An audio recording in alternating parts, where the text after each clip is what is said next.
Vamos a volver a empezar porque no estamos grabando. Y ahora sí está grabando. ¿No?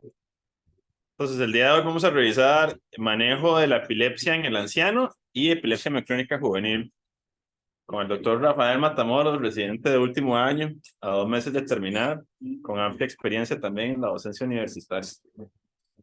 Entonces, en relación con el manejo de la epilepsia en el anciano, vamos a revisar lo que son algunas generalidades, diagnóstico y tratamiento. Entonces, algunos conceptos importantes es que cuando uno habla de epilepsia, generalmente en los estudios se define epilepsia de inicio temprano como antes de los 20 años e inicio tardío después de los 20 años. Y esto es principalmente porque epilepsia es como la del lóbulo frontal, inician alrededor de los 6, 7 años, y de igual manera o forma similar, las epilepsias del lóbulo temporal inician en la niñez, antes de los 20 años, que es lo más frecuente. Principalmente las epilepsias del lóbulo frontal asociadas a displasias corticales y las epilepsias del lóbulo temporal, la causa principal es esclerosis mesial temporal. Y ya cuando uno tiene eso en mente, piensa que probablemente en los adultos y principalmente adultos mayores las etiologías vayan a cambiar. En los estudios principales de cohortes, que realmente son pocos, cuando uno revisa qué consideran población de adultos mayores, ellos toman mayores de 60 años, que algunos varían mayores de 65 años también, y los muy mayores más de 85 años, los muy mayores. Y ya vamos a ver qué es lo que cambia en relación con eso. Si uno recuerda algo de epidemiología, pues la presentación de la epilepsia, la incidencia, tiene una presentación que es bimodal. Entonces tenemos un pico en el primer año de edad, que está relacionado con las causas perinatales, prenatales e inmediatamente postnatales, infecciones, encefalopatía hipóxica, metabólicas, genéticas, y otro pico en el adulto mayor, que está muy relacionado con eventos cerebrovascular, tumores, traumas y enfermedades neurodegenerativas.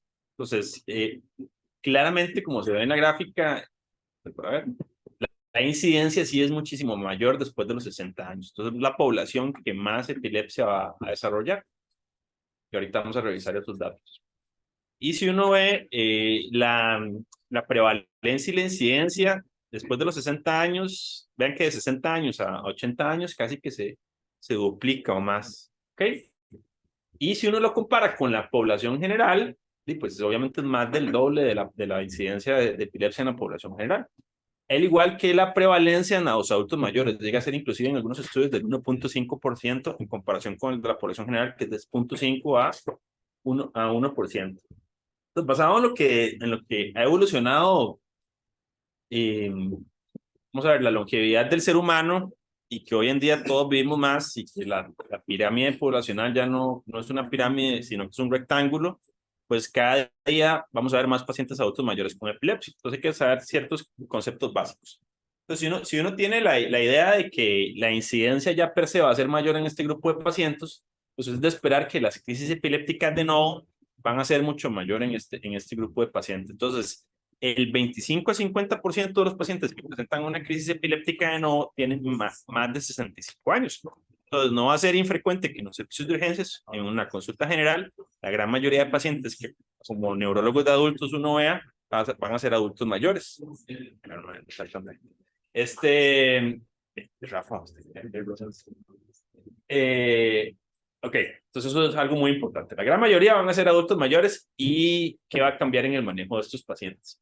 Y cuando uno revisa la etiología, otra cosa que es muy interesante cuando uno revisa epilepsia en adultos mayores, es que las crisis epilépticas sintomáticas agudas también son más prevalentes, bueno, tienen mayor incidencia, perdón, en los adultos mayores.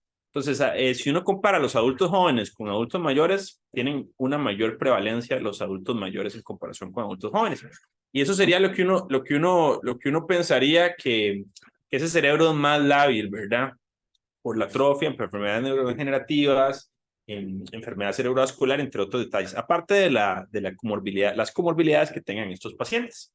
Si uno revisa las causas de crisis sintomáticas agudas, ustedes ven que la primera ahí, sin lugar a dudas, es la enfermedad cerebrovascular. Entonces, el 50% de los pacientes adultos mayores que llegan con una crisis sintomática aguda van a tener enfermedad cerebrovascular, ya sea hemorrágica o isquémica. Sin embargo, cuando eso uno lo lleva a los estudios, uno ve que la prevalencia de crisis epilépticas en pacientes con infartos cerebrales es de aproximadamente 9%. Y van a haber ciertos factores que los predisponen a los pacientes, que son los mismos que los de la epilepsia post-stroke o post-evento cerebrovascular, y ya los vamos a ver más adelante. Entonces, esa es la principal causa. Entonces, tienen un paciente adulto mayor con una crisis de nuevo, y si tiene un déficit residual, un déficit neurológico focal, pues puede ser la parálisis posictal, pero piensen en el evento cerebrovascular. Otro punto importante son las encefalopatías metabólicas. Entonces, estos pacientes es frecuente que algunos tengan enfermedad renal crónica o hepatopatía crónica, entonces hay que ir a buscar esto. También los trastornos metabólicos y de la glicemia. Otro punto importante que se menciona ahí es el abuso de sustancias y el alcohol, ¿verdad? Principalmente alcohol, que vemos mucho. Y otras causas menos frecuentes, los traumas cráneoencefálicos. Y cuando uno ya va a ver más bien cuáles son las principales causas de epilepsia, las causas de epilepsia en los adultos mayores, vean qué interesante, esto cambia muchísimo en comparación con los adultos jóvenes y los niños, ¿verdad? Entonces, la principal, nuevamente, es la enfermedad cerebrovascular. Que el paciente tenga un infarto cerebral o una hemorragia previa es la principal factor de riesgo. Y otra cuestión interesante es la demencia. Entonces, que el paciente tenga demencia y epilepsia no es infrecuente. Aproximadamente de un 10 a un 20% de los pacientes con demencia pueden desarrollar epilepsia. Entonces, es algo a tener en cuenta. Y eso va a hacer que el tratamiento sea un poco más difícil. Y otro punto importante son los tumores cerebrales. ¿Ok? Entonces, ya sean primarios o metástasis. De igual manera, al igual que en los adultos jóvenes y en general la población con epilepsia, que la causa sea desconocida sigue siendo una proporción importante. Y vean ahí un punto importante, pues ahí uno causas genéticas las olvida. Entonces, es poco probable que un paciente tenga una epilepsia genética. Entonces, ya per se, si uno ve la prevalencia de epilepsias generalizadas, aproximadamente un 1% de los pacientes que debutan puede tener una epilepsia generalizada. El resto, 99%, tienen epilepsias focales, y eso es muy importante. Entonces, si uno ve un paciente con una crisis pánico-clónica, pues lo más probable es que el origen sea focal, no que sea generalizado, ¿verdad? Ok, entonces, otro punto importante es que este grupo de pacientes son más lábiles a que los fármacos les desencadenen crisis. Y ahí tenemos una lista enorme de fármacos. En realidad, si uno va viendo grupo por grupo, pues son un montón, ¿verdad? Entonces, no es infrecuente que los pacientes usen antibióticos, los anticolinesteráticos, antihistamínicos, ya son fármacos bastante conocidos, algunos antipsicóticos. Ven que inclusive ahí los anestésicos locales, ¿verdad? Entonces, siempre los odontólogos le hacen mucho en la interconsulta, tal vez no los odontólogos, sino los pacientes. Es que me van a poner anestesia, ¿verdad? Bueno, y pues sí tiene riesgo, pero si el beneficio de que tenga su cuidado dental pues es mayor que el riesgo de tener la crisis, ¿verdad? En ese contexto, por mencionar algunos fármacos. Pero en realidad, si ustedes ven ahí, pues casi que todos los grupos de fármacos están inmersos, pueden ser una causa de una crisis sintomática aguda. Cuando uno tiene un paciente con epilepsia y está pensando que la epilepsia haya sido por el evento cerebrovascular, sí tiene factores de riesgo que son muy importantes que predisponen a los pacientes a tener epilepsia posterior al evento. Entonces, los principales es que el evento haya sido hemorrágico. Ya está muy bien comprobado que la hemosiderina es un factor importante epileptogénico, que se desarrolla la epilepsia. Por eso siempre estaba la controversia, bueno, ya no, pero en el pasado, cuando uno le quitaba o le mandaba a quitar el angioma cavernoso a los pacientes como causa de epilepsia, habían estudios que corrían quitarle solo el angioma cavernoso o quitarle el angioma y el halo de hemosiderina alrededor del cavernoma. Ya eso está comprobado que hay que quitarle el halo de hemosiderina, ¿verdad? Para que sea eficaz la cirugía de epilepsia. Otro punto importante es que entre más extenso el evento, más probable que desarrolle epilepsia. El compromiso cortical en los eventos cerebrovasculares isquémicos va a hacer que desarrollen epilepsia, o es más probable.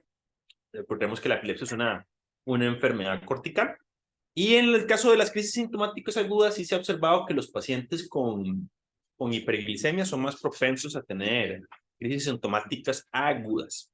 Entonces, si uno observa a los pacientes que tuvieron una crisis sintomática aguda y los compara con los que no tuvieron una crisis sintomática aguda en el evento cerebrovascular, ya per se tienen un riesgo que es 3 a 4 veces mayor los pacientes con crisis sintomáticos en comparación con los que no lo tuvieron.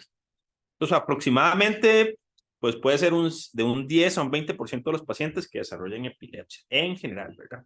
Pero vean que es importante el 35% de los que tuvieron crisis sintomáticas. O sea, va a ser nuestra primera causa. Y cuando uno ve el tipo de crisis que presentan los pacientes, la más frecuente que van a tener los pacientes son las crisis focales con alteración de la conciencia. Usualmente de inicio no motor. Entonces los pacientes generalmente no van a tener aura, no sé si ahí viene más adelante un cuadro. Y lo que pueden confundirse mucho es como un cuadro confusional, ¿verdad? Que es lo que causa mucha controversia. Entonces, 38% o más van a tener crisis focales con alteración de la conciencia. Y suele confundirse mucho con síndromes o delirios o cuadro confusional. Pues si uno ve ahí los tipos de crisis, ¿verdad? Entonces, con alteración de la conciencia, la gran mayoría. Y vean que hay, uy, que eso está en bravo. Bilateral tónico clónico, pues vamos a ver, esto hace referencia a que inició focal, ¿verdad? Bilateral o tónico clónico. Entonces es un 25% y de focal a bilateral tónico clónico es un 14%. Entonces aproximadamente un 40% van a llegar con crisis tónico-clónicas. Obviamente de inicio focal a bilateral tónico clónico. Es lo que suele confundirse. Casi siempre los pacientes consultan por esto, en general, adultos mayores o adultos jóvenes. Los adultos mayores sí tienen la ventaja que como lo que hacen son cuadros confusionales en ocasiones positales muy prolongados, la familia los lleva a consultar, ¿verdad? Pero generalmente en la gente joven no sucede esto, ¿verdad? Entonces vean lo curioso, ¿verdad? Porque es difícil hacer el diagnóstico, realmente pues sí se vuelve confuso en ocasiones. Entonces vean las características clínicas que suelen sugerir epilepsia en estos pacientes y realmente ustedes van a decir, pero en ocasiones no son datos tan duros, ¿verdad? Pues que tenga confusión, que tenga cambios del comportamiento o ausencia de respuesta. Caídas súbitas sin previo aviso, pues bueno, eso ya lo confunde a uno mucho, pero que tenga amnesia del evento sí le sugiere más epilepsia que un 5, por ejemplo, un drop attack. Que los eventos sean recurrentes en posiciones diferentes, pues probablemente eso lo ayuda mucho a diferenciar de la parte de vértigo, ¿verdad? Principalmente vértigo posicional benigno. Y que los despierten del sueño con confusión y desorientación, pues eso siempre orienta en general en epilepsia. Ahora, ¿por qué es difícil reconocerlo? En general, porque los pacientes no tienen el aura. Entonces, pues son pacientes que usualmente no tienen el aura epigástrica, aura de malestar, de que algo muy malo les va a pasar, o las parestesias de las crisis frontales. Tienen ausencia de fenómenos motores, entonces es algo más cognitivo, ¿verdad? Entonces suele ser más difícil que la gente lo reconozca. La comorbilidad con demencia, ya per se, porque todo lo que dicen, no, ya ese señor está delirando, es parte de su demencia, no tiene nada que ver con otro diagnóstico. Y en general, que se confunde mucho con delirio, ¿verdad? Entonces, por cuestión de tiempo, no voy a detallar esa tabla, pero básicamente es lo que acabamos de mencionar. Y otro dato que a mí me llamó muchísimo la atención es que un tercio de los pacientes se presentan con estado epiléptico convulsivo, ¿verdad? Entonces, que debute con estado epiléptico convulsivo, pues no es lo que usualmente uno ve en el paciente joven, ¿verdad? Pero en adultos mayores sí es más prevalente. Cuando uno ve la incidencia de estado epiléptico per se en esta población, es el doble de la población general. Entonces, que debute con estado epiléptico convulsivo es el doble en comparación con el paciente menor de 60 años. Y los diagnósticos diferenciales, pues aquí son los mismos básicamente que los del adulto joven. Entonces, los síncopes, para que tenga el aviso de que son mareos, sensación de crioaferesis, taquicardia, palpitaciones, la pérdida súbita del tono muscular y la conciencia, con recuperación rápida de la conciencia, ¿verdad? Delirio y estados confusionales, que es lo que más se suele confundir en los servicios de urgencias. La isquemia cerebral transitoria, que aquí sí toma mayor importancia, probablemente en un paciente joven no tanto, ¿verdad? La amnesia global transitoria, sus pacientes que de un pronto a otro se pierden por horas, continúan haciendo cosas, no reconocen a los familiares, no saben dónde están y en unas horas o después de un día se recuperan totalmente. No suelen ser episodios que suelen repetir en el tiempo. Los drop attacks, que son estas pérdidas del tono muscular con caídas súbitas. Crisis funcionales, un punto importante es que uno no tiene que encasillar a los pacientes. Entonces, ese mito de que los pacientes mayores no tienen trastornos neurológicos funcionales es falso, ¿verdad? Los adultos mayores también pueden presentar trastornos neurológicos funcionales y pueden presentar crisis funcionales. Y otro punto muy importante son los trastornos del sueño, que el que suelen presentar los adultos mayores son trastornos del sueño no REM. Entonces, en la primera mitad del sueño, y el que suelen presentar, que se puede confundir mucho, son los despertares confusos, ¿verdad? Entonces, son señores que se despiertan, perdidos, empiezan a hablar, se sientan y ya luego están normales, ¿verdad? Eso va a ser el compañero de cama el que a usted le refiere. Entonces, bueno, esos son parte del diagnóstico diferencial. Otro punto importante cuando uno aborda el diagnóstico es que 12 a 38% de los adultos mayores sanos tienen anormalidades en el electroencefalograma. Pero es muy importante como el neurólogo lo que a usted le reporta, ¿verdad? Entonces, casi siempre uno trata de ser muy claro en el reporte del electroencefalograma de tal manera que la conclusión la pueda leer cualquier persona y saber qué hacer con eso. Que no tengan malentendidos. Entonces, cuando habla de que sean anormales, lo que habla probablemente es que tengan una disfunción o un enlentecimiento de alguna parte de la corteza cerebral. Sin embargo, el que usted pueda correlacionar eso con epilepsia es muy bajo, ¿verdad? La sensibilidad para epilepsia, la correlación con epilepsia. Cuando uno piensa en epilepsia, piensa en puntas, ondas agudas o punta onda, fenómenos o actividad epiléptica muy clara. Entonces, en los adultos mayores lo que vamos a tener es que generalmente pueden tener enlentecimiento o disfunciones porque su ritmo alfa va disminuyendo de frecuencia. No hay que confundirlo con que eso sea, que sea algo que traduzca actividad epiléptica. Entonces, todavía un electro lento, eso no correlaciona con que sea epiléptico de forma fuerte, en realidad. Y a menos que sea un posictal y está muy lento, así podría ser, pero no es algo como que usted le diga, ese paciente tiene epilepsia. A usted lo que busca son actividad epiléptica. Entonces, es interesante porque el electro no tiene mucha utilidad en el adulto mayor. Entonces, si uno ve solo 10 a 20% de los pacientes que ya tienen crisis epilépticas y probablemente sea epilepsia, posterior a estos cerebrovascular tumores tienen electroencefalogramas anormales. Entonces, realmente el electroencefalograma no le va a dar en la mayoría de los casos tanta ayuda, sino que va a ser más la parte clínica. En relación con la parte clínica, recuerden que la palabra clave es estereotipado. Entonces, cuando tiene un paciente que las crisis o los eventos son estereotipados, usted solo lo hace pensar en epilepsia.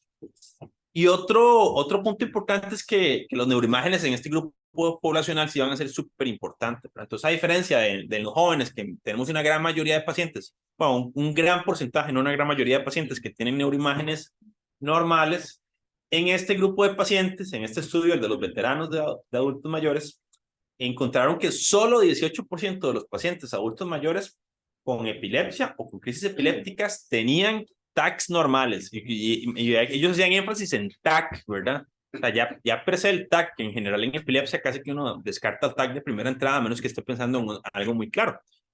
Y la mayoría de los de 60 años van a tener infartos, enfermedad multiinfarto, leucoariosis, 9% van a tener encefalomalacia y un 2% van a tener tumores. Entonces, en este grupo de pacientes, pues probablemente el TAC sí tiene vamos a ver, una utilidad práctica inicial, por lo menos en nuestro medio, que es lo que tenemos más a mano, como para que usted logre documentar la enfermedad cerebrovascular de forma temprana, ¿verdad? Eso no quita que la imagen ideal es la resonancia magnética. Otro punto importante ya con el tratamiento, como para entrar en la parte final, es que uno siempre tiene que pensar en cuáles son los cambios farmacocinéticos que tienen los pacientes con la edad y qué vamos a usar de tratamiento. Entonces, parte de eso es que el aclaramiento hepático y renal va a estar disminuido. Entonces, siempre hay que tener en mente eso a la hora de recetar nuestros medicamentos. Otro punto importante es que al tener un aumento de la grasa corporal per se por el envejecimiento, el volumen de distribución de los fármacos lipofílicos va a ser mayor. Y la gran mayoría de los fármacos para la epilepsia, los anticrisis, van a ser más lipofílicos que hidrosolubles. Y ese es el otro punto, que el agua corporal y el músculo esquelético están disminuidos, entonces disminuye el volumen de distribución de los fármacos hidrosolubles. Y ciertamente hay cambios en los receptores a nivel cerebrales que pueden explicar por qué los pacientes tienen mayor probabilidad de presentar efectos adversos. Entonces, un punto importantísimo es, ahorita no me acuerdo del dato exacto, qué porcentaje de nuestros pacientes con epilepsia eran adherentes, que lo hemos revisado en otra clase, pero era como un 80%, o dependía, ¿verdad? Realmente de la población, de un 60-80%, y en las poblaciones como de ingresos más bajos son 30%, pero si ustedes analizan solo la adherencia de fármacos en los adultos mayores, de fármacos anticrisis, es solo del 30 al 40%. No son adherentes, perdón, no son adherentes 30-40%. Eso le deja a usted un tercio o más de pacientes que no se están tomando los fármacos anticrisis más, con el riesgo que eso conlleva, ¿verdad? Traumas, accidentes, golpes en la cabeza, y que en este grupo de pacientes tiene un mayor riesgo, ¿verdad? Entonces la pregunta es, ¿y por qué serán menos adherentes los adultos mayores en comparación con los adultos jóvenes? Porque efectivamente tienen una menor adherencia, es más frecuente la falta de adherencia. Si ustedes recuerdan, se considera no adherente cuando el paciente falla tres tomas a la semana, ¿verdad? Entonces, entre la pobre adherencia de este grupo de pacientes, uno, tienen los efectos adversos, son menos tolerados en comparación con los adultos jóvenes. Eso es interesante porque cuando ustedes vean pacientes, usted ve los pediátricos y usted ve las dosis de clobazam, las dosis de valproato, y todas las dosis altísimas, ¿verdad? Y el paciente está como si nada, ¿verdad? Jugando, hablando, despierto, no le pasa nada. Ya después ve usted el adulto joven y ya no le va tan bien con el fenobarbital, que el chiquillo no le hacía nada, el fenobarbital al adulto joven ya lo tiene tonto, ¿verdad? No le va a trabajar, está tonto, lento, ¿verdad? Y usted el adulto mayor y le va peor, ¿verdad? Entonces al adulto mayor los efectos adversos los tolera muy mal. Tiene pobre tolerancia, entonces esos efectos adversos. Otro punto importante es que, pues, que puede ser que se le olvide nada más. Pues como ya dijimos, la demencia es más prevalente en este grupo poblacional, entonces los olvidos son más frecuentes. Otro punto importante es la polifarmacia. Entonces ya son pacientes que tienen que tomar muchos fármacos. Entonces él dice, bueno, esto es muy frecuente en la consulta. Yo creo que esto estoy bien, entonces voy a bajar la dosis. O yo creo que esto estoy bien, entonces no lo voy a tomar. Entonces ya no me tomo la lovastatina, no me tomo la aspirina, voy a bajar el valproato. Entonces es muy frecuente que los pacientes lo hagan. Y lo que ustedes tienen que hacer es darle la educación al paciente. ¿Cuál es la importancia de que se tome este medicamento? Bueno, puede tener accidentes, se puede golpear. Y si el paciente no hace caso, se puede morir porque puede tener una muerte súbita asociada a la epilepsia, puede tener un estado epiléptico, ¿verdad?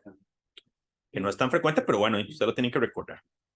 Otro punto importante en los pacientes es que, bueno, ya los adultos jóvenes per se, usted le dice, va a tener que tomar valproato toda la vida por su epilepsia mioclónica juvenil. Y dice, sí, pero eso no me va a joder el hígado.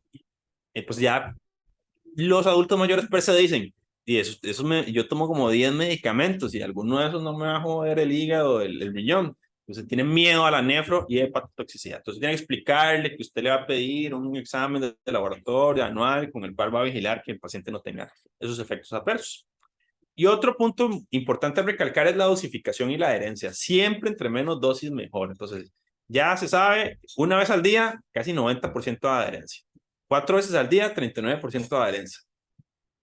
Y entonces lo ideal es 2 veces al día máximo, sería lo ideal, pero si no, 3 veces al día.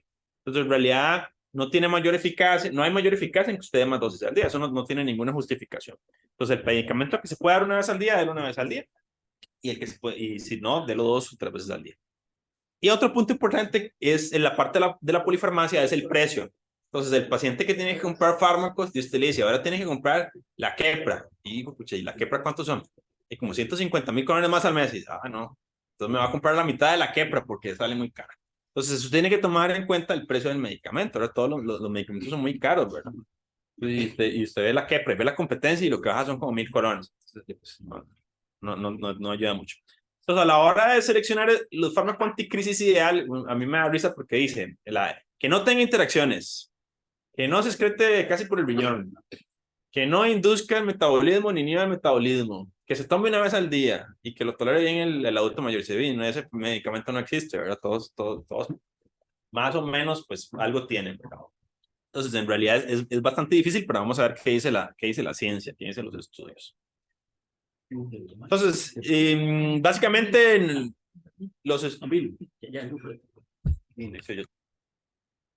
básicamente, entonces hay dos estudios, dos systematic review y metaanálisis, más o menos grandes, son los que ustedes encuentran ahí. Esto me los había pasado Laura. En el primer estudio, que es de inicios del 2019, ese metaanálisis tenía 10 estudios, 1999 pacientes. Y ahí lo que se vio es que la lamotrigina es el fármaco, es mejor tolerado, es el mejor tolerado en comparación con la carbamazepina. Recuerden que uno está pensando aquí epilepsias focales. Entonces usted busca un medicamento de espectro estrecho que trate las epilepsias focales, el inhibidor de canales de sodio, idealmente. Entonces ahí el ideal es carbamazepina. Pero usted dice, bueno, ahí comparemos la carbamazepina con la lamotrigina. Y siempre le va mal a la pobre carbamazepina porque la gente no la tolera. Y si hay alguien que tolera más la carbamazepina son los adultos mayores. Los pone muy lentos y les da hiponatremia. Entonces, pues en adultos mayores no pensemos en carbamazepina. Pero ahí siempre está la motrigina. La motrigina, el único problema es que cuesta iniciarlo y es lento, ¿verdad? Entonces, imagínense usted explicándole al adulto mayor con el virus que tiene que aumentarle la motricina. Entonces, aquí, por ejemplo, Juan David les hacía un papelito, ¿verdad? Y el adulto mayor se le perdió el papelito. Y entonces, le preguntó a un adulto mayor. Entonces, y llega a mi consulta y tomándose una de la motricina, ya, ¿no? 3 meses perdidos, ¿verdad? Entonces, yo lo que decidí es que no, lo voy a ver que de recargo cada mes y le voy diciendo, porque no había manera, no había manera de que se tomara la motrina. Lo otro que se encontró que es interesante es que la eficacia del, por lo menos que esto es 2019, ¿verdad? Esto, no, esto es, y solo adultos mayores y son 10 estudios, ¿verdad? Que la eficacia del levetiracetam y la motrigina es similar. Y al final la conclusión es que uno ocupa más estudios. Y en este otro paper, que son 5 ensayos clínicos aleatorizados, ahí lo que se vio es que la carbamazepina en adultos mayores le va malísimo. Es el medicamento que tiene más probabilidades que el adulto mayor diga, yo no me lo tomo. Eso me envenenó, me tiene lento. No, yo no me lo tomo. O sea, el adulto mayor, si va a dejar un medicamento, es la carbamazepina.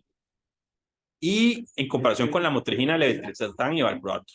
Y los medicamentos que tuvieron la mayor probabilidad de libertad de crisis, que eso llegaba a 80%, 90%, fueron 3, que son la lacosamida, la lamotrigina y el levetiracetam. La lacosamida es un medicamento muy bien tolerado, pocos efectos adversos, no es inductor ni inhibidor enzimático, trabajan en canales de sodio. Y el problema es que es muy nuevo, ¿verdad? Y el precio. Y la lamotrigina y el levetiracetam, pues ahí están a la mano también. Ya vamos a ver, esos probablemente sean lo que uno le daría al adulto mayor. Sin embargo, a lo interesante es, ¿y cuál fue el mejor tolerado? Inesperadamente, el mejor tolerado en esa población es el valproato. Hay que uno ir ahí, qué raro.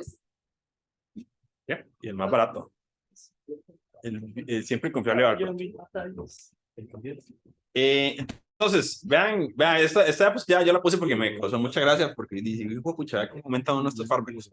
Entonces, vean ahí, el inicio siempre en epilepsia es gradual y lento, ¿verdad? A veces cada 3 días, cada 7 días, la lamotrigina, y pues, sí, cada semana. Pero vean ahí cómo aumenta uno de la lamotrigina en mayores de 85 años. Media pastilla de lamotrigina cada día y súbale media cada semana. Y vea, hasta que se tome 25 de dice, ¿quién tiene una convención? Nadie, ¿verdad? A veces uno dice las megadosis que han de tener sus pobres adultos mayores, ¿verdad? Pero bueno, es una dosis que es bajísima, ¿verdad? De hecho, pues yo sí tengo pacientes que toman 50 miligramos BID, pero como adultos jóvenes, como pacientes muy, muy delgados, ¿verdad? De 40, 39 kilos, que no toleran más. Pero bueno, la meta de la dosis en adultos mayores, muy mayores, es bajísima. Y en el adulto de 65 a 75 años es 75 miligramos BID. Luego está el levetiracetam, igual. Imagínense, no hay ni pastillas de 125 miligramos. Tendrá que partir esa pastillota. Y ya de por sí ellos dicen que es muy incómoda tomarse esa pastilla. O si no, le da solución, ¿verdad? Y son 125 miligramos cada día BID y llegar hasta 250 miligramos BID. Y en los muy mayores, esto está al revés. Está al revés. No, está bien. En los menores de 85 años, llegar a 500 miligramos BID, que en realidad es una dosis bastante baja. Recuerden que la dosis máxima de levetiracetam suele ser de 3 gramos al día. Y el valproato, entonces, 250 miligramos cada día y llegar hasta 250, 500 miligramos BID. Y ahí es indiferente de si es muy mayor o si es solo mayor. ¿Qué tenemos que tener en cuenta? Uno, bueno, tienen menor tolerancia a los efectos adversos estos pacientes en comparación con adultos jóvenes. Otra cosa importante, recordemos, todos estos pacientes, los efectos adversos más frecuentes que refieren, caídas, confusión, trastorno de la marcha, sedación, temblores, mareos y trastornos visuales. Entonces, cuando uno oye eso, dice canales de sodio, canales de sodio. Todos esos son los efectos adversos de los canales de sodio. O la sedación y también valproato y levetiracetam. Evitar carbamazepina y phenytoína por las interacciones. Tienen muchísimas interacciones. O sea, imagínense lo que es darle a un paciente warfarina y ponerle carbamazepina. Es imposible. Usted llega a unos niveles terapéuticos con esa combinación, ¿verdad? Entonces, y estos pacientes tienen mucha polifarmacia, entonces no tiene ningún sentido que usted le dé carbamazepina. Y todo lo demás no le va a funcionar. Ya de por sí la carbamazepina, lastimosamente, en combinación con otros medicamentos para las crisis, no es muy eficaz. Y otro punto importante es en todos los adultos mayores tener mucho cuidado con carbamazepina o escarbazepina por el riesgo de la hiponatremia. Y en especial si usted lo combina con los inhibidores selectivos de la recaptura de serotonina y o los diuréticos. Entonces, no es infrecuente que el paciente ahora sí llegue con un delirio, pero por el uso de la carbamazepina. Lo otro importante, sonizamida, yo no sé si son las siglas de sonizamida. Topiramato y sonizamida se asocia mucho con acidosis metabólica y en especial si el paciente usa metformina, que no es infrecuente.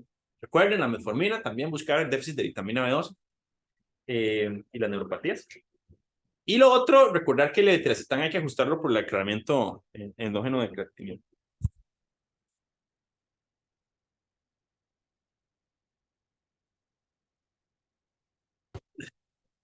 Ok.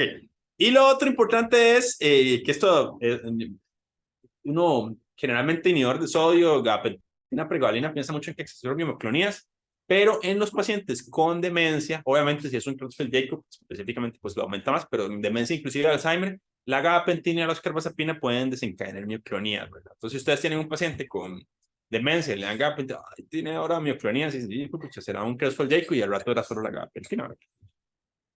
Y lo otro importante que a veces a uno se le olvida como neurólogo, pero tiene que tenerlo muy en cuenta, es que los inductores enzimáticos pues aumentan el riesgo también de osteoporosis, ¿verdad? Entonces a veces uno se le olvida el calcio y estar vigilando eso. Bueno, por lo menos a mí se me olvida, ahora ya lo tengo más en cuenta. Entonces, tener mucho, bueno, igual fenitoína y carbamazepina no es el medicamento ideal para un adulto mayor, fenobarbital no es el medicamento ideal generalmente nunca en un mayor de un año, ¿verdad? Solamente es un medicamento que uno utiliza en menores de un año por la hepatotoxicidad que tiene el valproato en los niños. Entonces, eso hay que tenerlo en cuenta. Ahora, algo que sí está muy bien, en lo que uno, estos números son así como impresionantes, ¿verdad? Uno dice, ¿y qué porcentaje de pacientes alcanzan libertad de crisis? Entonces, eso varía de los estudios que usted revise, pero en general esos estudios están en entre un 70 a un 90% de libertad de crisis con monoterapia o con un segundo medicamento. Entonces, si usted eso lo compara con los menores de 60 años, que son 2/3, 60 por 60, 70%, esos son números buenísimos, ¿verdad? Entonces, la gran mayoría de pacientes van a alcanzar la libertad de crisis. Entonces, bueno, buenas noticias, el paciente va a alcanzar la libertad de crisis. Y la segunda pregunta es, bueno, pero si no alcanzó la libertad de crisis, ¿ustedes lo operarían? Entonces, más de uno aquí en la mesa diría, no, porque ya está muy viejito, entonces ¿para qué lo va a operar? Entonces, lo que dice la ciencia, no, si está con epilepsia farmacoresistente, usted haga el mismo protocolo. Y si se puede operar, opérelo, ¿verdad? Entonces, le quita el foco. ¿Y qué es lo que dice? Hay una probabilidad del 91% de tener un desenlace funcional adecuado. Un Engel 1 o 2. Engel 2 es que todavía sigue con crisis ahí, pero que disminuyó la frecuencia.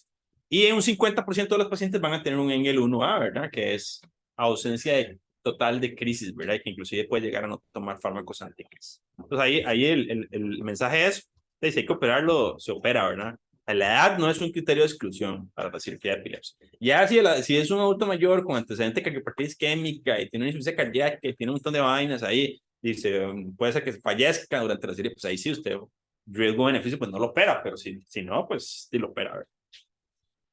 Y finalmente, ya para que siga, no atrasar más al doctor Rafael Matamoros, pues, así como si uno dice como 3 conclusiones. De ahí hay una incidencia que está aumentada en esta población, especialmente en los muy mayores. Okay. Punto importante, la selección del fármaco anticrisis ideal implica que usted tome muchos factores en cuenta, ¿verdad? Pero si ustedes dijeran, bueno, ¿qué dicen los estudios? ¿Cuáles son los que yo debería buscar?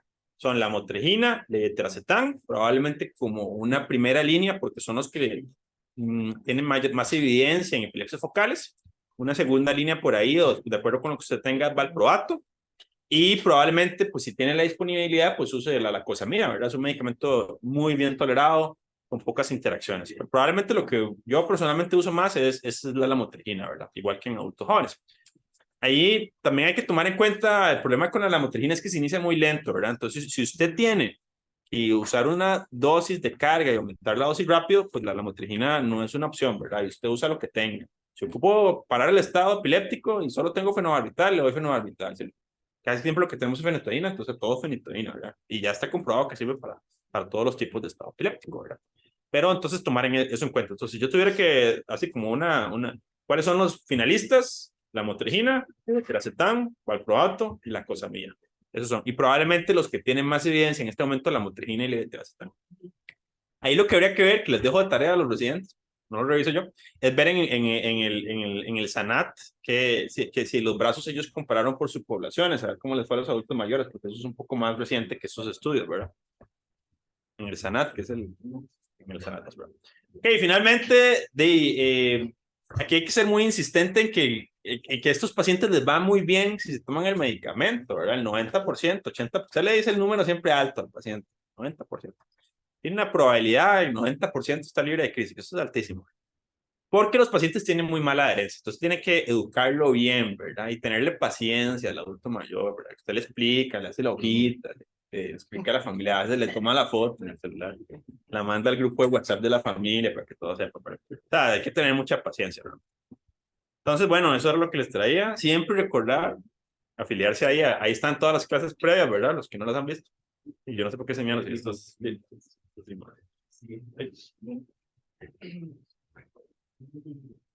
Entonces, y recordar que está la página que ya hay que actualizar las publicaciones. Bueno, entonces vamos a seguir con la siguiente charla. Bueno, esto era para mí. Vamos a seguir con la siguiente charla. Ahí está. Ya no se está. Yo no sé qué le pasó a la.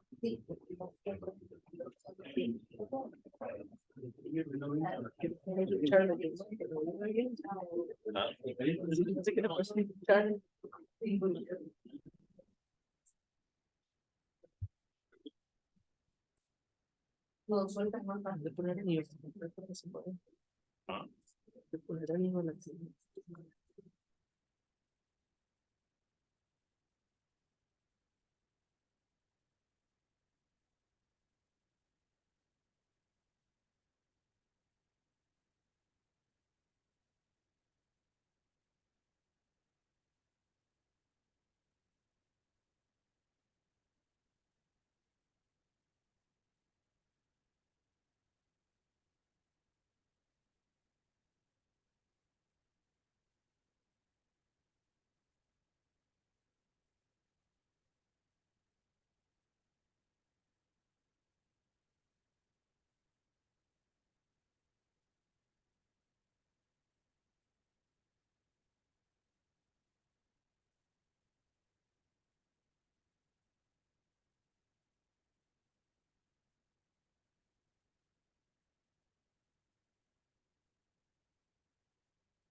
Bueno, a continuación, entonces tengo el honor de presentarles al doctor Rafael Matamoros, ¿verdad? Él es residente mayor de neurología, próximamente neurólogo. Tiene amplia experiencia en docencia universitaria y muchas otras cosas. Y también participa activamente en varios podcasts.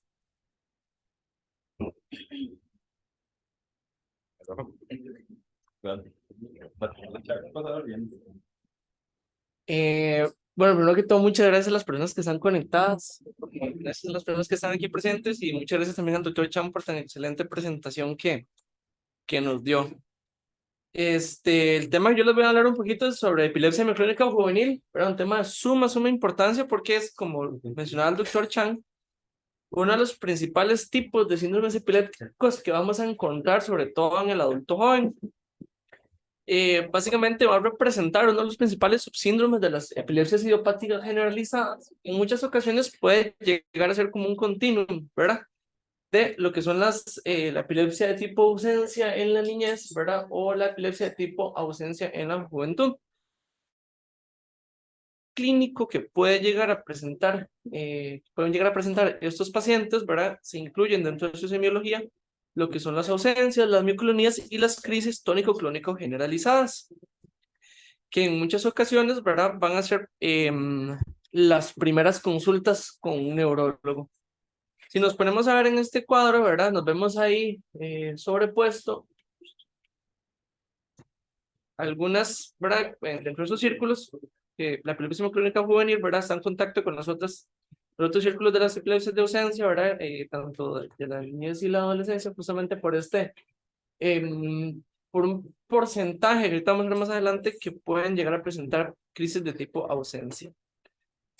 con respecto, ¿verdad?, a los diferentes subtipos que existen de las epilepsias idiopáticas generalizadas, la epilepsia miclónica juvenil, dependiendo de la serie donde uno lo lee, dependiendo de los autores a los que uno se refiera, se puede hablar de que pueden estar comenzando, ¿verdad?, a debutar con las crisis de los 12 a los 18 años. Lo que pasa es que muchas veces en estas series de casos em, ponen como la primera tipo de crisis epiléptica con la que debuta el paciente con crisis generalizada. Sin embargo, sí es importante saber que en estos pacientes siempre las crisis mioclónicas son las que van a estar inicialmente presentes, ¿verdad?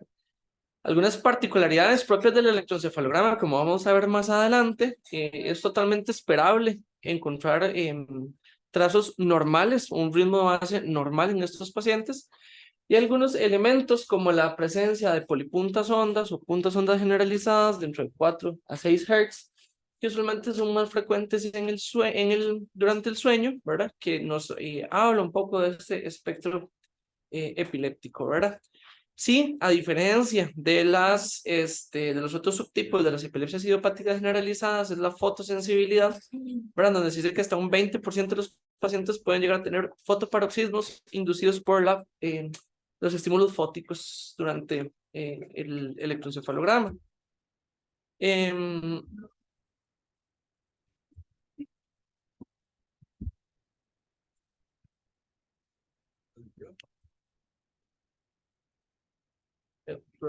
Tenemos problemas técnicos.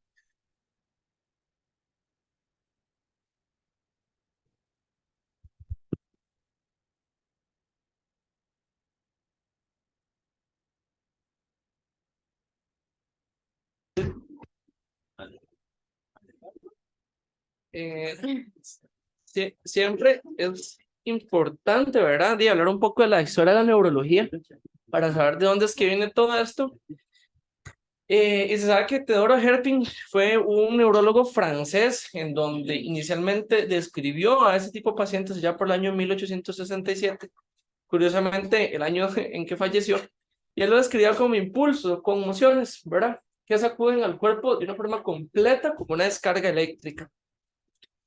Entonces las bases iniciales de este síndrome epiléptico, ¿verdad?, nos devuelven un poco a Francia de los años 1800. Sin embargo, ¿verdad?, se habla de que hubo una mayor caracterización de la epilepsia miclónica juvenil por Jans y Christian, un par de neurólogos alemanes, para el año 1957, y por eso es que se le atribuye, ¿verdad?, el nombre de epilepsia de Jans a la epilepsia miclónica juvenil en honor a esas primeras caracterizaciones un poco más amplias, ¿verdad?, propuesta por este par de neurólogos. Sin embargo, si nos ponemos a ver, y este es el paper original de ellos, en donde hablan como un impulsive petit mal, que era parte de la semiología que se hablaba, sí,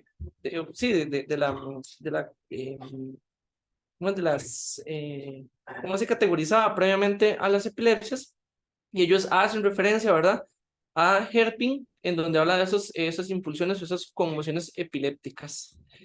Sin embargo, ¿verdad?, más adelante, Lund, que fue un neurólogo estadounidense, fue el que llegó a hablar un poco más, ¿verdad?, y a redescubrir un poco lo que es la epilepsia mioclónica juvenil. Entonces ahí es donde se habla de que esta epilepsia nació en Francia, se describió en Alemania y se volvió a redescubrir en Estados Unidos.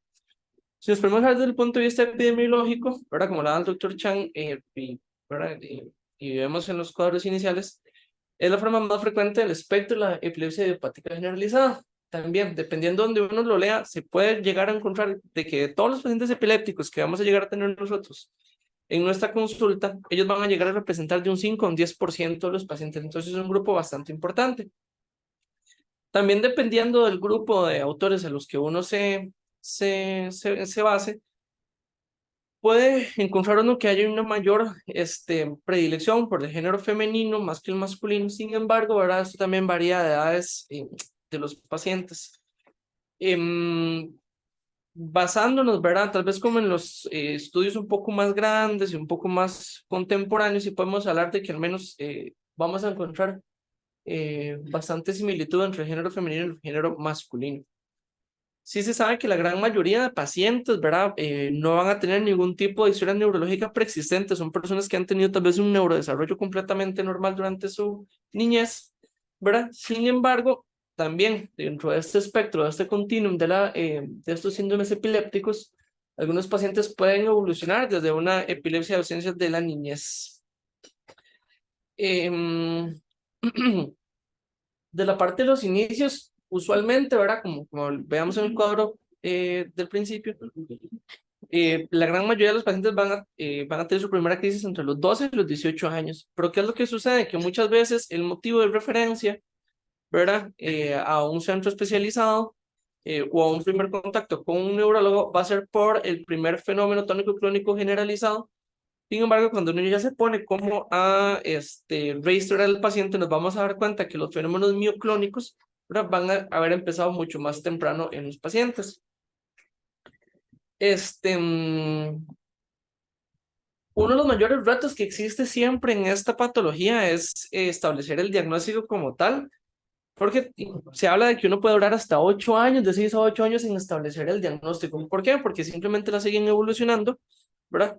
Y así es como uno muchas veces las ve, que llegan las referencias o que llegan los pacientes a los servicios de emergencias como epilepsias generalizadas, ¿verdad? Sin embargo, cuando ya uno se pone a rehistoriar a los pacientes, vemos estos fenómenos mioclónicos que empezaron mucho más temprano que las crisis generalizadas. Y siempre es importante saber, ¿verdad? Al menos como para verla para los neurólogos, es que el electroencefalograma de base usualmente va a ser normal. Los fenómenos mioclónicos, ¿verdad? Tienen la particularidad que van a iniciar en la pubertad hacia los 12, 14 años y van a ser estas sacudidas rápidas, bruscas, bilaterales, arrítmicas, que principalmente van a afectar los miembros superiores. Ya vamos a ver un poco en un video. Y a pesar de que son fenómenos bilaterales a nivel cortical, ¿verdad? Los pacientes no van a tener alteración de la conciencia por lo rápido que son estas descargas. Hasta un 80% de los pacientes, ¿verdad? Van a tener crisis tónico-clónicas generalizadas.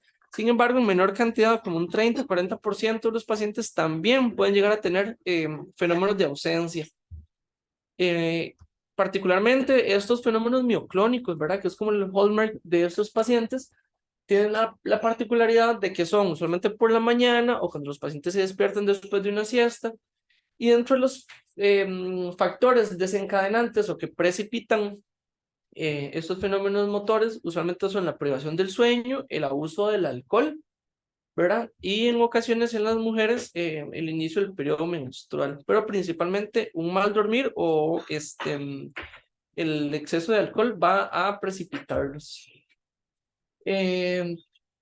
Característicamente, realmente el electroencefalograma sí nos exhibe algunas imágenes que sí nos va a ayudar mucho a establecer el diagnóstico. Sin embargo, ¿verdad? Todavía se habla de que el diagnóstico es meramente clínico. Ahorita que vamos a ver los criterios clínicos de ¿verdad? De esta patología, vamos a ver que el diagnóstico es meramente clínico, sobre todo por el hecho de que nosotros hablábamos ahora de que usualmente podemos encontrar electroencefalogramas anormales, porque usualmente estas patrones electroencefalográficos es más usual encontrarlos en los pacientes durante el sueño. Y nos ponemos a ver los criterios diagnósticos, ¿verdad? Habla que primero vamos a tener los fenómenos mioclónicos y pérdida de la conciencia, que usualmente van a ser el despertar en las primeras 2 horas de que nos vamos el paciente se va a despertar. Y si nos ponemos a ver el segundo punto donde nos dice un electroencefalograma, ¿verdad? Va a demostrar inicialmente un ritmo base completamente normal.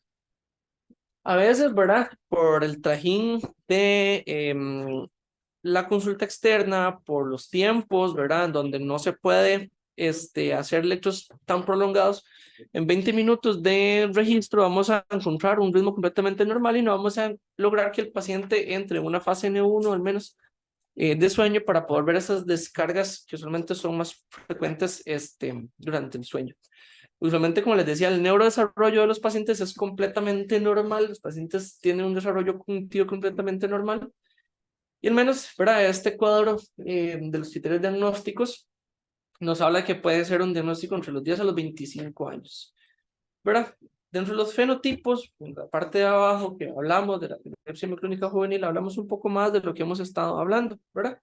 Tenemos la forma clásica, que son las mioclonías de inicio solamente en la pubertad, ¿verdad? Que pueden ser fenómenos de que los fenómenos mioclónicos evolucionen a fenómenos tónico-clónicos, que se habla que son crisis clónico-tónico-clónicas, ¿verdad? Y que en el electroencefalograma vamos a encontrar este patrón de 4 a 6, de puntas de 4 a 6 Hz, ¿verdad? Puede ser una epilepsia de tipo de ausencia de la niñez que evoluciona, ¿verdad? Una epilepsia mioclónica juvenil, ¿verdad? O per se la epilepsia mioclónica juvenil con ausencias en la adolescencia. Entonces, si nos ponemos a ver, es un continuum de lo que son los fenómenos mioclónicos, ¿verdad? Que es como lo principal, las crisis tónico-clónicas generalizadas, y también los fenómenos de tipo ausencia. Entonces, siempre es importante buscar en los pacientes en estas edades, ¿verdad? Estas presentaciones clínicas. Realmente es una enfermedad desde el punto de vista genética muy heterogénea, ¿verdad? En donde diferentes grupos han encontrado en diferentes latitudes, asiáticos, alemanes, estadounidenses, porcentajes que hablan desde que hay desde un 4.1 hasta un 5.8% de pacientes que van a tener algún grado de familiares de primer grado, perdón, que van a tener epilepsia. Principalmente los dos genes implicados que más se han estudiado son el GABA1, ¿verdad? Y el EFHC1, que se conoce como la mioclonina. Este GABA1 realmente lo que genera es la codificación de la subunidad A del receptor GABA, ¿verdad? Entonces una malfunción de este receptor va a hacer que se pierda toda la función GABAérgica y este control negativo que usualmente ejercen este tipo de receptores. Otros genes que se han visto de una forma un poco más nueva, ¿verdad? Implicados es el BRD2 y microdelecciones en lo que es el brazo corto del cromosoma 15, la región 13.3. Si nos ponemos a ver, ¿verdad? Este cuadro lo que nos habla justamente es eso, donde el GABA1, como les decía, es el que codifica lo que es la subunidad alfa 1, ¿verdad? Que está mucho más implicado en lo que es la epilepsia mioclónica juvenil. Pero si nos ponemos a ver también fenotípicamente puede estar presente en los pacientes con las crisis de ausencia de la niñez, ¿verdad?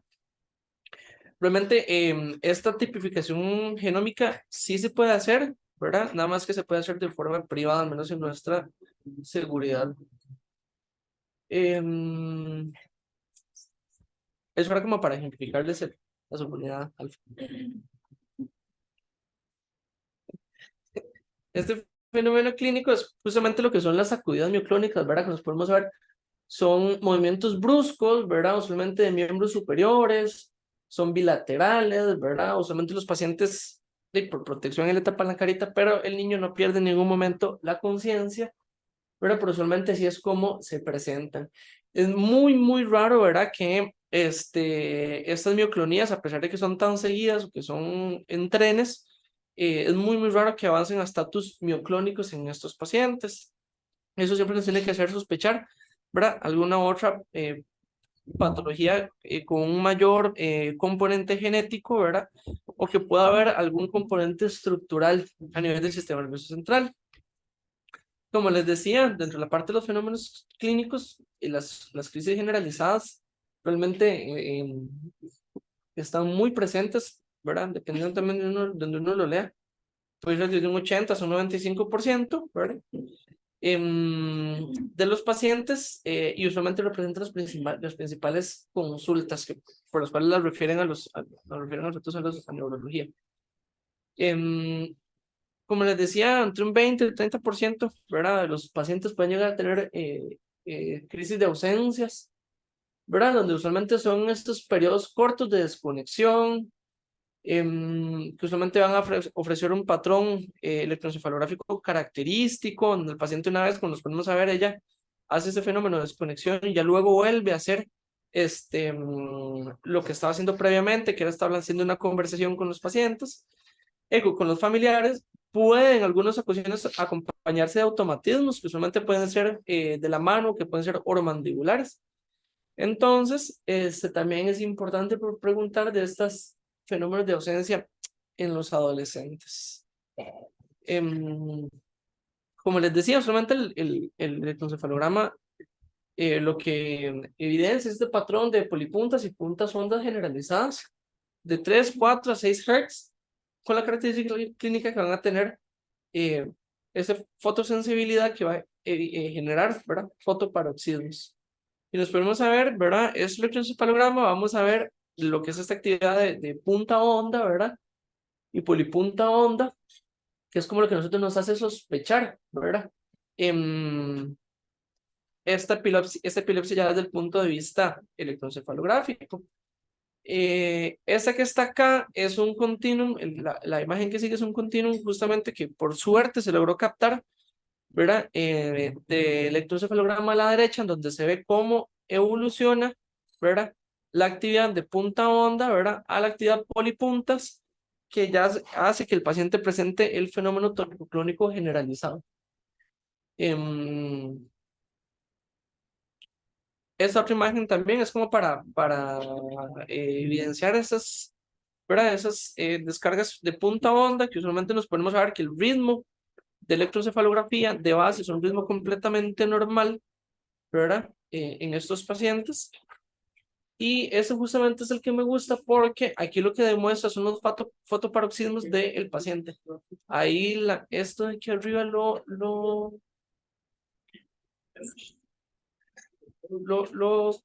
¿verdad? Lo tapa, pero no, es que ajá, sí, sí, pero ahí no sé, ok.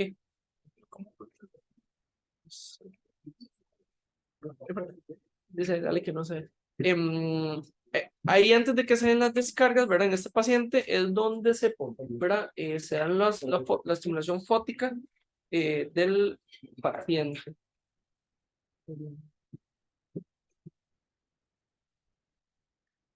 Y también se otra vez. Igual, parte de lo mismo, donde se hace la estimulación fótica, que se hace a 9 Hz, si no me equivoco. Ajá, justamente está señalando con la flechita, ¿verdad? Donde el momento donde se empieza a hacer la estimulación de estos pacientes, ¿verdad? Es parte de lo mismo igual. Es algo que característicamente se exhibe mucho en estos pacientes. Usualmente, como les decía, es un ritmo base completamente normal. Y no es este patrón electroencefalográfico es el que siempre nos hace a nosotros pensar, junto con la historia clínica, ¿verdad?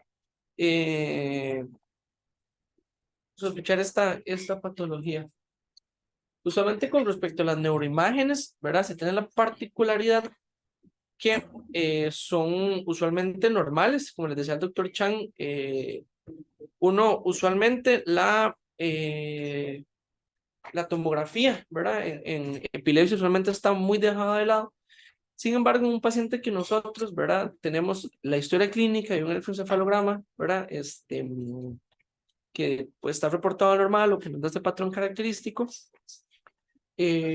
Usualmente las tomografías no llegan a exhibir mayor alteraciones, al igual que las resonancias magnéticas. Pero lo que sucede es que al menos en nuestro medio, y como está la situación actual, obtener una resonancia magnética sí es un poco difícil, al menos saber que, ¿verdad? De momento se podría ir iniciando en estos pacientes con tomografías, porque usualmente es esperable que no haya ningún tipo de alteración. Ya si hay algunas características clínicas que se salen, ¿verdad? De lo que hemos hablado previamente, uno se tiene que sospechar de que haya alguna lesión estructural en estos pacientes. Con respecto al tratamiento, ¿verdad? Uno de los libros de epilepsia, el libro azul de epilepsia, hablaba de que inicialmente el fenobarbital era la droga que mejor controlaba a esos pacientes. Sin embargo, ya con el advenimiento del Epival, ¿verdad? Caballo de 1000 batallas, ya se vio que realmente esos pacientes se logran controlar demasiado, más bien con el ácido valproico. Nos habla también de pacientes, ¿verdad? Que tienen características, sobre todo mujeres en edades fértiles que quieren ser, tienen deseos de embarazo. Tenemos que considerar la motrigina, ¿verdad? En estos pacientes, sobre todo por todos los efectos teratogénicos que hemos hablado a lo largo de este curso del ácido valproico. Y el levetiracetam, ¿verdad? También es otro tratamiento que nosotros tenemos que considerar en estos pacientes como una segunda línea de tratamiento. El topiramato viene ya como a una tercera línea de tratamiento. Por lo menos sí es importante saber que en estos pacientes, ¿verdad? El Epival siempre va a ser una muy buena posibilidad. Si nosotros nos ponemos a ver este cuadro, que es básicamente como el perfil farmacológico de pacientes en un estudio de 10 años de evolución, se ve al ver que el valproato era el fármaco que usualmente se daba más en monoterapia que en terapia combinada. Y usualmente lograba controlar bastante bien a los pacientes. La lamotrigina, ¿verdad? Era otro fármaco ahí en segunda posición en lo que es terapia combinada, ¿verdad? Y como monoterapia.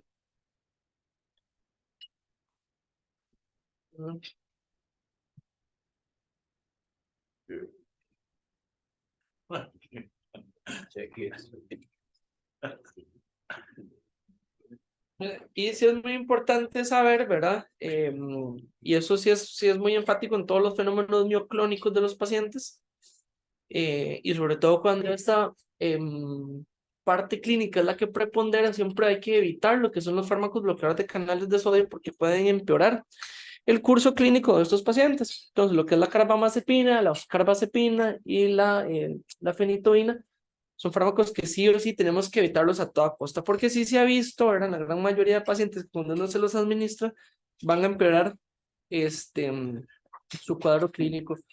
Y las gabapentinas también es importante, ¿verdad? Que hay algunos papers que hablan de que hay algunos pacientes que les pueden mejorar, pero la gran mayoría hablan de que pueden empeorar considerablemente, entonces es mejor a toda costa evitar. Para ver, ahora, en cuanto a lo que es el pronóstico de esta enfermedad, esta es una revisión sistemática que acaba de salir, fue una revisión de 10 años, en donde se hizo un seguimiento a todos los pacientes, ¿verdad? Y al menos en diferentes latitudes, nada despreciable la cantidad de pacientes que habían presentes en estos, ¿verdad? Para este metaanálisis, y al menos lo más importante es que se vio, ¿verdad? Que los pacientes llegaban a controlarse casi siempre arriba de un 50%, 60% en lapsos de 5 años, 6 años, ¿ok? Sí, es importante saber de que hay pacientes que pueden llegar a tener crisis a pesar del tratamiento, a pesar de la monoterapia o la terapia combinada, ¿verdad? Y usualmente los fenómenos clínicos que van a experimentar estos pacientes, ¿verdad? No son tantos fenómenos mioclónicos, sino son más crisis, ¿verdad? Tónico-clónicas generalizadas. Bueno, esa es la parte que les traía de epilepsia mioclónica juvenil. No sé si tiene alguna duda, la puede poner ahí en los comentarios. Y no sé si aquí alguien más tiene alguna duda, alguna pregunta. ¿Cree que nos devolvamos hacia alguna diapositiva?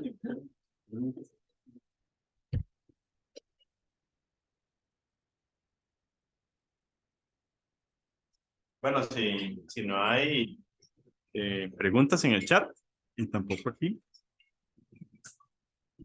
Bueno, saludos a Aníbal que está por ahí. Y lo dejamos por aquí hasta acá. En la próxima sesión va a ser de cirugía de epilepsia y era de la doctora Rodríguez, ¿verdad? Síndrome de Lennox-Gastaut. Sí. Ok, entonces nos veríamos en un mes. Muchas gracias a todos por la atención.